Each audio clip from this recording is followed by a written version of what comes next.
কীর্তন করেন, আমি সেখানেই অবস্থান করে থাকি। ভগবান কোথায় বাস করেন? যেখানে ভগবত ভক্তগণ ভগবানের যে পবিত্র গুণকথা কীর্তিত হয়, ভগবান সেখানেই অবস্থান করে থাকেন। বৈষ্ণবগণের হৃদয়ের মধ্যে ভগবান সবসময়ের জন্য অবস্থান করেন। বৈষ্ণবগণের হৃদয় ক্ষেত্র ছেড়ে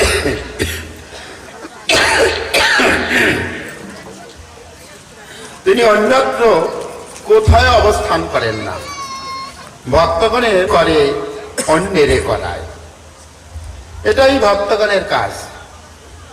ভক্তগণ নিজেরা হরি কীর্তন করেন, অন্যকেও হরি কীর্তন করিয়ে থাকেন। কারণ কৃষ্ণ ভজিবার তরে সংসারে আইনু, মিছে মায়ায় বদ্ধ হয়ে বৃক্ষ সম হইল। আমরা সকলে ভগবত পাদপদ্ম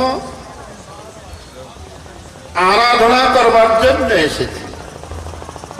ভজিব বলিয়া আইলি, ভুলিলি কি সুখে পেয়ে। কারণ আমরা জীব মাতৃগর্ভেতে যখন অবস্থান করেছিলাম, যখন এই জীবের 7 মাস বয়স হয়, 7 মাস বয়স হলে তখন জীবের জ্ঞানের উদয় হয়। যখন জ্ঞানের উদয় হয়, সেই জীব গর্ভের ভিতরে গর্ভ যন্ত্রণা অনুভব করে এবং ভগবত স্মৃতি তার জাগ্রত হয়। তখন এই জীব ভগবানের কাছে কাতর প্রার্থনা জানিয়েছিলেন যে প্রভু, তোমার এই যে যে সংকীর্ণ জায়গা, ওই জায়গাটা মল মূত্র কৃমি কীট বেড়ে সকলকে কামড়াচ্ছিল, ওই যন্ত্রণায় ছটফট করছিলেন। তো আমরা কেন হরি ভজন করব? আমরা কেন হরি ভজন করব না? আমরা হরি ভজন করব না, প্রধান কারণ আমরা এই জগতের বিধিধারা, বিধি নিষেধমূলক কার্যাবলী, এটা করা যাবে না, ওটা ধরা যাবে না, ওটা খাওয়া যাবে না, ওটা দেখা যাবে না, ওটা শোনা যাবে না, আমরা এর মধ্যে যেতে রাজি না। কারণ ভক্তি জগতে শ্রী চৈতন্য মহাপ্রভু সর্বস্বামীকে দায়িত্ব দিলেন। প্রথম দায়িত্ব লুপ্ত তীর্থ উদ্ধার। আমি কিন্তু হরি কথা বলছি না, পরে বলবো, আমি শুধু সাজিয়ে নিচ্ছি। 2 নম্বর দায়িত্ব দিলেন লুপ্ত গ্রন্থ প্রণয়ন। 3 নম্বর দায়িত্ব দিলেন শ্রী বিগ্রহের সেবা পূজা প্রকাশ। 4 নম্বর দায়িত্ব দিলেন সদাচার শিক্ষা। কি আচার? সদাচার শিক্ষা। যদি সেটা সদাচার না হলে কদাচার, না হলে ভ্রষ্টাচার, না হলে স্বেচ্ছাচার, না হলে যদিচ্ছাচার। যদি সদাচার না হয়, সদাচার না হলে সে শব্দগুলো স্বেচ্ছাচার, ভ্রষ্টাচার, যদিচ্ছাচার, যেহেতু সদাচার নয়। আর শ্রী চৈতন্য মহাপ্রভু এই সৎ আচারটাই সর্বস্বামীর দ্বারা এই জগতে স্থাপন করার চেষ্টা করেছেন। শ্রী চৈতন্য মনঃভীষ্টং স্থাপিতং যেন ভূতলে স্বয়ং রূপম কদা মর্যং দদাতি শপদান্তিকম। তাহলে শ্রী চৈতন্য দেবের মনোভীষ্ট 4 নম্বর যে মনোভীষ্ট, সেটি হচ্ছে সদাচার শিক্ষা। আর এই সদাচার শিক্ষা থেকে আমরা অনেক দূরে অবস্থান করছি জন্য सर्वगुरुत्तमायै श्रीकृष्ण चैतन्य चन्द्राय ते नमो नमः। गुरुवाभीष्टं सुपुरकं गुरुगणाय राशिसंभूषितं चिन्ताय चिन्ता समस्तवेदनिपुणं श्रीरूपपन्थयनुगमं गोविन्दमभिदयुज्ज्वलं वरतनं भक्तामृतं सुन्दरं वन्दे विश्वगुरुं च दिव्यभगवतं प्रेमन हि बीजपदम् देवं दिव्यतनं सुछन्दवदनं बालर्कुचेलाञ्जितं चन्द्रा গোল করিস না বৈশা শুনিস পুনঃ পুনঃ শুনতে শুনতে প্রেমানন্দে হবি মগন ভাগবত বলো এ মধুর ভজন বলি ভাগবত বলো মধুর ভজ সে যে গল্পের ছলে ভজন চলে নিজে হতে হবে। তখন গিয়ে আমি বৈষ্ণবের 26টি লক্ষণ সম্বন্ধে বুঝতে পারবো। কি বলেছে? প্রথম শব্দ হচ্ছে কৃপালু। কৃপা মানে দয়া, দয়া মানে আশীর্বাদ, আশীর্বাদ মানে করুণা, করুণা মানে প্রসাদ।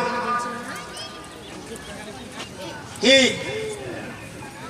এই ছয় গোসাই যার মুই তার দাস, তা সব আরো পদ রেণু মোর কি চারিগ্রাস ছানা রসা করবো, ডাল করব, লাপড়া করব, চাটনি করব, পায়েস করব। যেহেতু পরে একটা বড় অনুষ্ঠান আছে, বড় উৎসব, বেশি কিছু করব না, এই করবো। আছে এটা কি সংকল্প? সংকল্প হলো কিনা? হরি বল। এটা সংকল্প হলো কিনা? সংকল্প। এখন আমি সংকল্প করলাম, দ্বিতীয়ত সংগ্রহ করতে হবে কিনা সেটা, যেটা সংকল্প হলো সেটা সংগ্রহ করতে হবে কিনা। দ্বিতীয় হচ্ছে সংগ্রহ। সংগ্রহ করার মানসিকতাটা কি? সংগ্রহ করার মানসিকতা, বাড়িতে তিনি এবং উনি দুজন, তিনি এবং উনি বাড়িতে দুজন পতিপত্নী। এখন পত্নী বলতেছে, হ্যাঁ গো, এই জমিতে দেখলাম কপিগুলো বড় বড় হয়েছে, নতুন আলুও হয়েছে, একটু যদি কপি আনতে, আলু তুলে আনতে, ভগবানকে ভোগ দিই, তারপরে তো আমরা প্রসাদ পেতাম। তো বেশ, স্বামী জমিতে গিয়েছে, গিয়ে দেখেছে ভালো ভালো কি সুন্দর কপিগুলো বাজারে অনেক টাকা দাম হবে, টেরা পয়সাগুলো ভালো দামে বিক্রি হবে না, তাই টেরা পয়সাগুলাই আমরা খাই, আর ভালোগুলো বেশি দামে বিক্রি করবো। তো ওই টেরা পয়সায় কয়েকটা কেটে নিয়ে এসেছে কপি। এখন পত্নী বলতেছে, কি গো, আমি না দেখলাম জমিতে কত সুন্দর সুন্দর ভালো ভালো কপি, ফুলকপি গুলো, আর তুমি টেরা পয়সা গুলো নিয়ে আসছো, সামনে বার কপি চাষ করবে, ভগবানকে টেরা পয়সা দিচ্ছ তো, যতই সার দাও, যতই ঔষধ দাও, তোমার সমস্ত কপি টেরা পয়সা হবে, একটাও ভালো হবে না। পত্নী বলতেছে, সংগ্রহ, সংগ্রহের মানসিকতাটা কি? বাজারে গিয়েছি, সেটা সংগ্রহ করছি, কি মানসিকতায় সেটা সংগ্রহ করতেছি। ভগবান ওখানেও একবার গ্রহণ করেন। প্রথমে গ্রহণ করলেন সংকল্প, দ্বিতীয় ভগবান আর একবার ভাবগ্রাহী জনার্দন, তিনি ভাবটা গ্রহণ করলেন সংগ্রহের সময়। সংগ্রহ দুবার ভোগ হয়ে গেল ভগবানের। 3 নম্বরে সেটা হচ্ছে আমান্য। ওটাকে কিভাবে আমান্য করা হচ্ছে, এখানেও ভগবান একটা তার মানসিকতা গ্রহণ। অমান্যটা যদি সুন্দর হয়, রান্নাটাও সুন্দর টেস্ট হবে, আর আমান্য যদি ভালো না হয়, টেস্টও ওইরকম ছাদের গ্যাদের মার্কা হবে, ভালো হবে না। তাহলে আমান্য। 4 নম্বর হচ্ছে রন্ধন। কষিয়ে মশিয়ে কতটুকু আদা বাটা দেবো, কতটুকু জিরে বাটা দেবো, কোন সময় দেবো, কিভাবে কষাবো যেন ভেঙে না যায়, লাফড়া যেন না হয়, কপি যেন আস্ত থাকে, এই যে একটা উন্নত শিল্প, রন্ধনের উন্নত ব্যবস্থা, শিল্পপনা, এটা হচ্ছে রন্ধন। কবার হলো? 4 বার।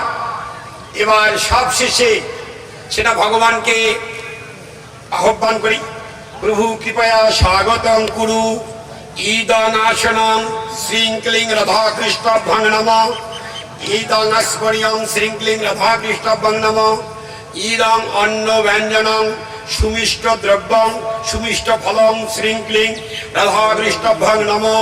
সেখানে শঙ্খ জল দিলাম, তুলসী পাতা দিলাম, দিয়ে নিবেদন করলাম নমো ব্রহ্মণ্য দেবায় গো ব্রাহ্মণ হিতায় চ জগদ্ধৃতায় কৃষ্ণায় গোবিন্দায় নমো নমঃ।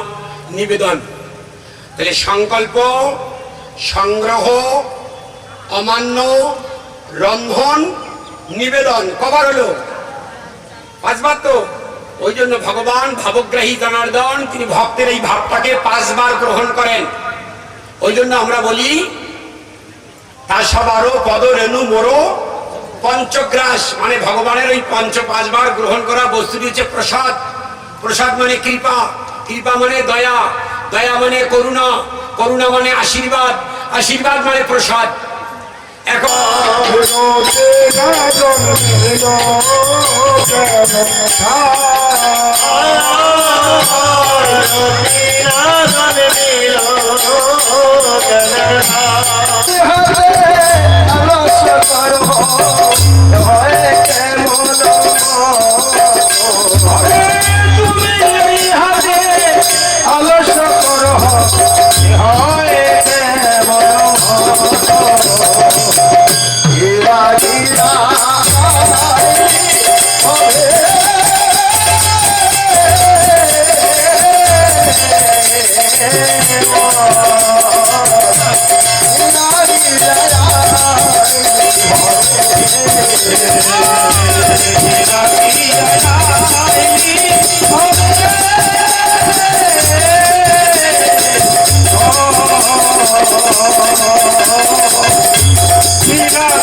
অর্থাৎ দিন রাতের কথা বলেছেন।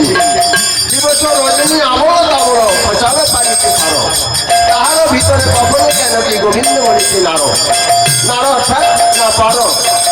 তাহলে দেখুন, দিন রাত আমরা কত রকম কথা বলি, সংসারের কথা, আমল তামল কথা, যেগুলো কু কথা, এগুলো নিয়ে আমরা ব্যস্ত থাকি। সংসারের কথা নিয়ে আন কথা, কৃষ্ণ কথা বাদে যত কথা সব আন কথা, এগুলো যে প্রচার প্রচার পানিতে পারো বুঝে, তাহারও ভিতরে কখনো কেন কি গোবিন্দ বলিতে নাও। দেখুন, আমরা এমন এসেছি কাজ নেই। আমরা এহ জগতে এসেছি, একটা এহ জগৎ, একটা আছে পারমার্থিক জগৎ, দুইটা জগৎ। এহ জগতে আমরা এসেছি একমাত্র একটাই উদ্দেশ্য, সকল মনুষ্য মনের একটাই উদ্দেশ্য। কি উদ্দেশ্য বলুন তো? উদ্দেশ্য হচ্ছে কৃষ্ণ ভজিবার সংসারে আইনু। আমরা কৃষ্ণ ভজন করার জন্য কিন্তু সংসারে এসেছি, আর কোনো কার্য করার জন্য আসিনি। প্রভুপাদ বলেছেন যে আমরা ইট কাঠ পাথরের মিস্ত্রি হতে আসিনি, আমরা হরিভজন করার জন্য জগতে এসেছি। চাকরি বাকরি বিভিন্ন রকম ব্যবসা বাণিজ্য এগুলা করার জন্য আসিনি। আমরা একমাত্র কৃষ্ণ ভজন করার জন্য এসেছি। কৃষ্ণ ভজন করতে গেলে যা করতে হয় সেটাই করতে হবে। আমরা প্রথমে শুনলাম আমাদের ভক্তি স্বরূপ আশ্রম মহারাজ বলেছিলেন, আমরা মাতৃগর্ভে যখন 7 মাস হয় তখন আমরা মাতৃগর্ভে ভগবানকে কথা দিয়েছি। ভগবান 7 মাসে একবার কথা দেয়, দর্শন দিতে আসে সেই দিকটাকে। তখন সেই দিক ভগবানের কাছে মিনতি জানায় যে হে প্রভু, তুমি আমাকে এই জটের যন্ত্রণা থেকে মুক্তি করে দাও, আমি সেখানে গিয়ে তোমার নামগুলো কীর্তন করবো। বলিব বলিয়া কহিয়া ভুলিলে কি সুখ পায়, বলিয়া কহিয়া ভুলিলে কি সুখ পায়, বুঝিল আবার সমন না করে নরকে মরিবে যায়, বুঝিল আবার সমন না করে নরকে মরিবে যায়, লাগে যায় হবে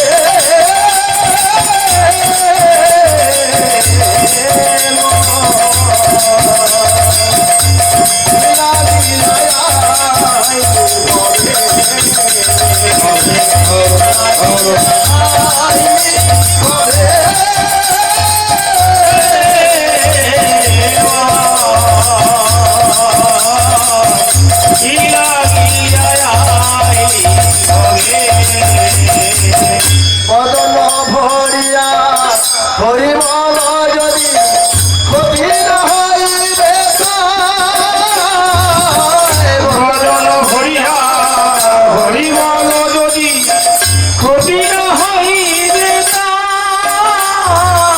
বদন ভরিয়া হরিমল যদি ক্ষতি না হইবে,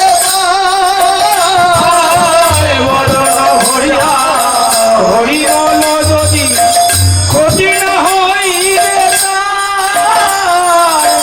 কহে প্রেমানন্দ তবে নিতান্ত রাধে কৃতান্ত, কহে প্রেমানন্দ তবে যে নিতান্ত রাধে কৃতান্ত,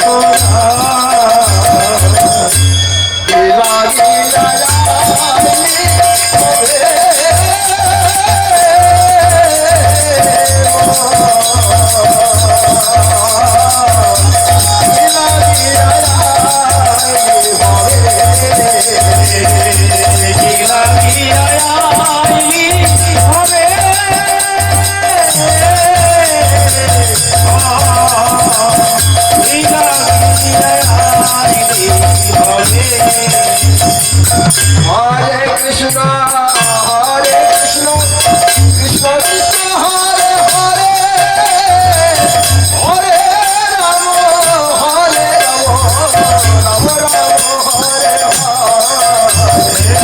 হরে, হরে কৃষ্ণ কৃষ্ণ কৃষ্ণ হরে হরে, হরে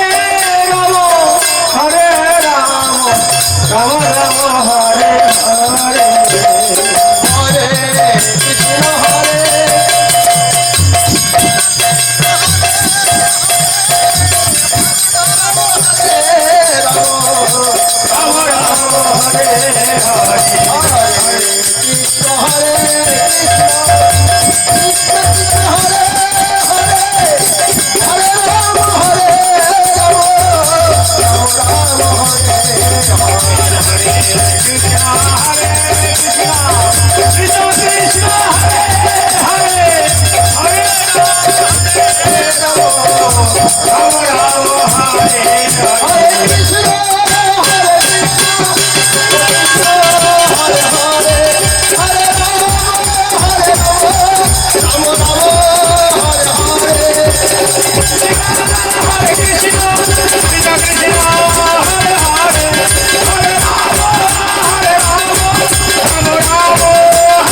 Hey,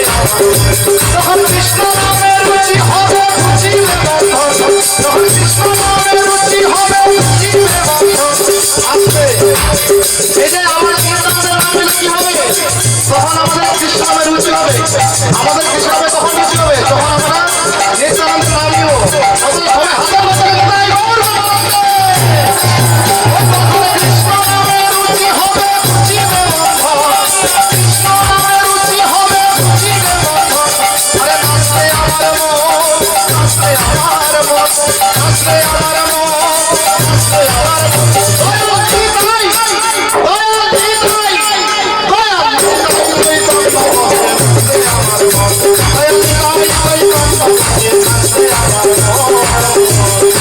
হরি হরি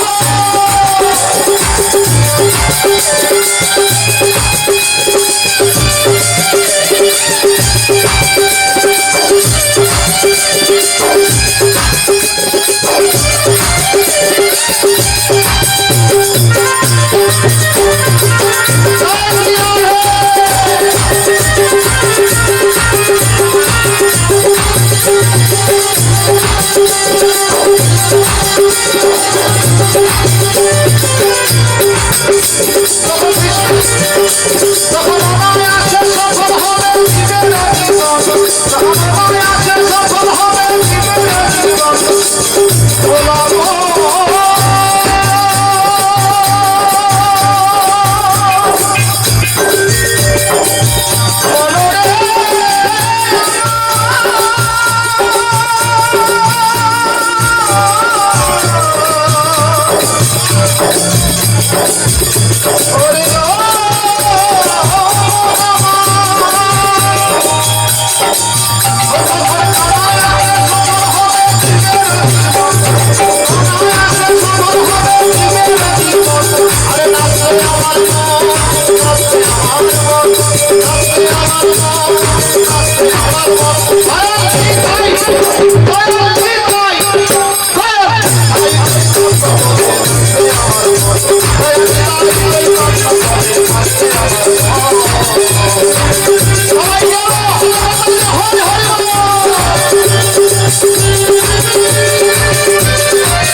গোড়ামধুর স্বরে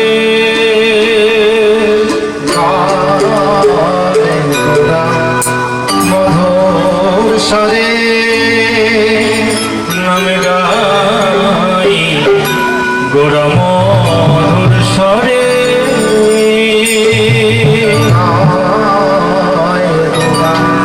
মধুর স্বরে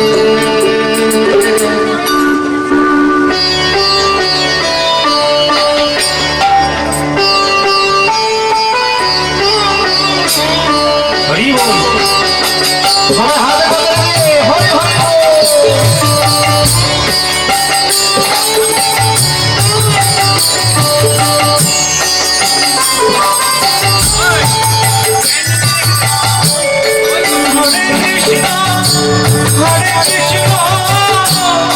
কৃষ্ণ কৃষ্ণ হরে হরে হরে রাম রাম রাম হরে হরে হরে কৃষ্ণ হরে কৃষ্ণ কৃষ্ণ হরে হরে হরে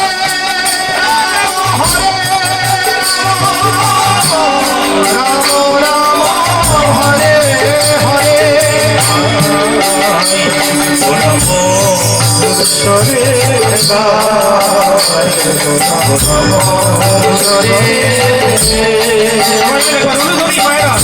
তাই গৌড় হরে হরে